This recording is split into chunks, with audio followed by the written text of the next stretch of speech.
Built in 1966 and added to in 1975 and 1985, the almost 60,000 square foot Career and Technology Education Center currently serves as home to the campus trade and career-ready programs, including the special education program.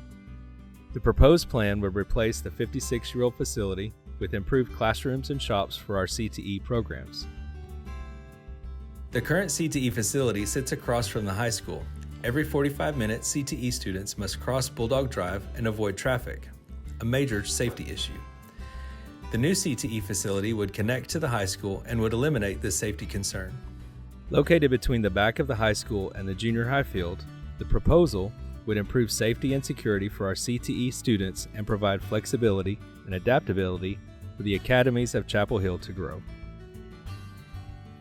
The Career and Technology Education Center is made up of 14 programs of study, recognized by the Texas Education Agency, leading to certified and career-ready graduates in many fields. For more information about the bond propositions, visit chapelhillisd.org/2022 bond.